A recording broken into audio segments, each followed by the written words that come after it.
šodien mums ir iekārta, kur sauc PD3515, kas būs paredzēta jūsu teiksim tā, lietošanā. Un pastāstīšu dažas vienkāršas lietas, kā viņu, sagatavot darbā. Tātad pirmais, kad jau mums ir šis būs, mēs noņemam nost. Mūsu akumulātori nav pievienoti, tātad viņus slēdzēs pievienot. Pārējās sastāvības mums arī atrodas šeit. Kabelis, instrukcija. Tātad mēs redzam šādu, mēs to visu pareizi savienosim norādīts krāsas, plus mīnusi, kur kas atrodas.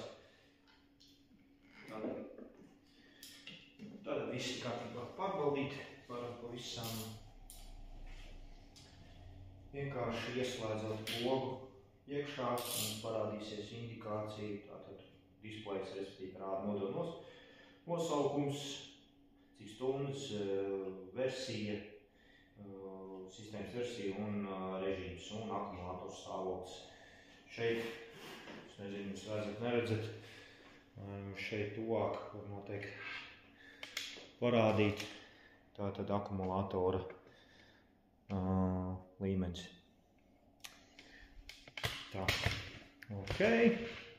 Tas mums viss kārtībā.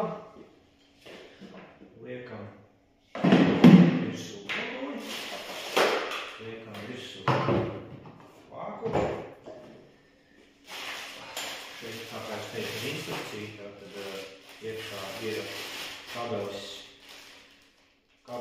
instrukcija un tāds lielas špikeris. Tās foršas špikeris ļoti laba lieta.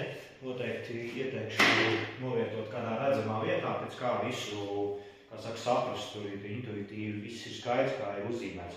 Tātad par darba principu tātad mums ārkārt ir ieslēgta, un šeit poga, ieslēgšanas, izslēgšanas, šī tā poga, un otra poga mums ir eko režīms, tas, kas samazina sūkšanas jaudu, mazāk ūdeni pagriež, mazāk apgriezieni, tas ir tāds domāts uzkopšanai, bet tāds vieglais režīms, un ja mums vajadzīgs ir normāli strādāt pilnā jaudā, kārtīgi ūdens pārdeva, sūkšanas jaudu maksimālo, tad mēs strādājam normālajā režīmā. To visu var redzēt, kāds jums režīms ir arī šajā displejā, pārslēdzot viņš rāda eko modes vai arī normāli modes.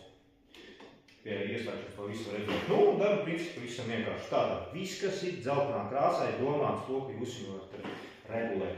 Parasti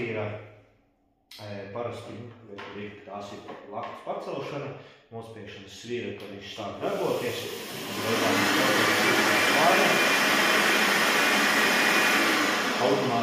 Automātiski, kā dzirdat, viņš slēdzas ārā.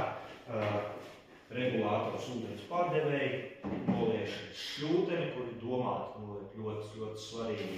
Ir tas, ka apgriezīšana, kur parādīšu tuvāk, ir to, ka ir ļoti svarīgi ir tas, ka jūs viņu aiztaisiet ciet, un tikai tad attaisat vaļā un izlaikt ārā, tikai gadījumā viņš šāds ārā, tad var notišķīties. Ūdens uzpildīšanai, nākošais tas sanāk, mums ir ūdens uzpildīšanai, ir šeit, viņš ir kā mērprauks, te jūs varat lietīt dozēt ķīmiju, ir noteikti jūsu variantā tā būs kāda cita ķīmija, ja Kercher ķīmija, tātad viss ir rakstīts uz iepakojiem kādiem daudzumiem, un šeit ir 15 litru tvērtne. Tātad jums ir jāizkalkulē, cik daudz jums ķīmija vajag pievienot, lai tas viss būtu ne par daudz, ne par maz, un vēlamies efekts. Tas ir par ūdens uzpildīšanu. Tātad jūs uzpildat, sadezējot ķīmiju, šeit jūs redzat pludī paceļās maksimālais daudzums, tātad pielējam pilnu, un tad mums paliek sanāk darba uzsākšana. Darba uzsākšana tātad novērojam blaku gadījumos, ja mums ir nepieciešams atmiegs šeit virsmu, tad mēs to nenovēršam, vienkārši nospiežam, ūdens padevi, un mums tad visu nopludinās, kā saka, to virsmu nopludina, un līdz ar to tad es risinu kaut kādas samilzušas problēmas. Ja tā ir standarta uzkopšana, tad viss kārtībā, jūs novērojat plātu, nospiežot šo gailu un aizies jau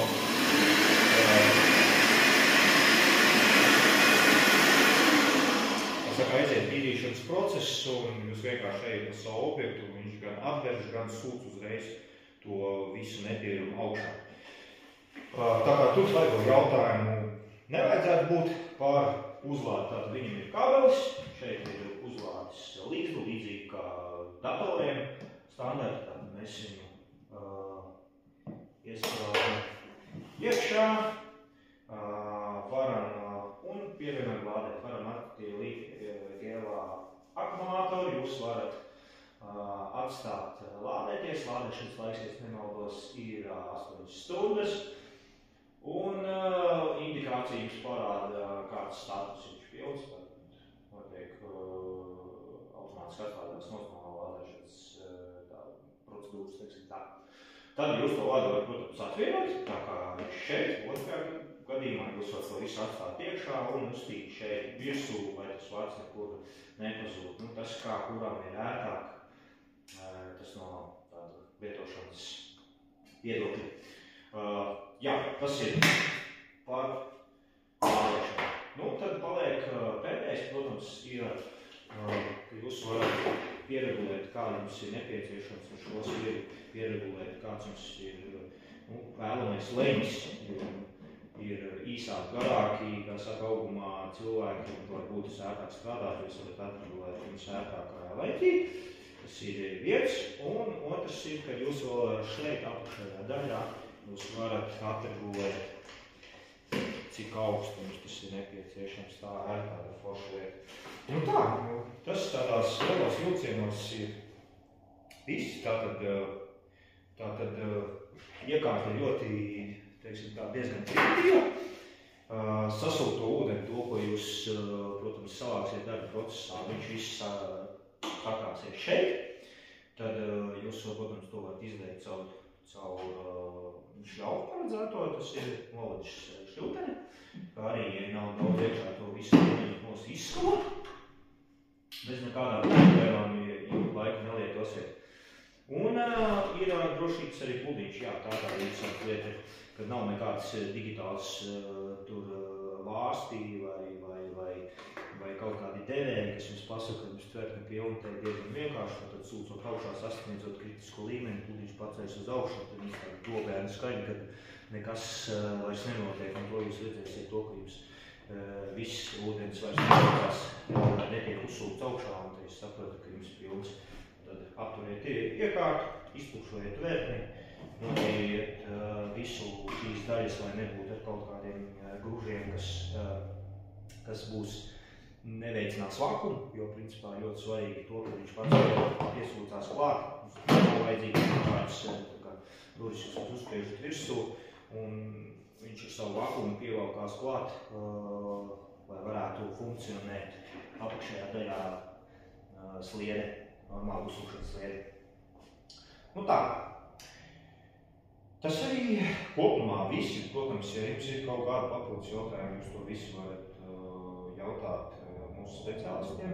Mums ir Karčer, varat sazvanīties, kas zina, varbūt būs dātīsiet tieši uz mani, un novēlēšu, lai jums labi iekārta kalpo.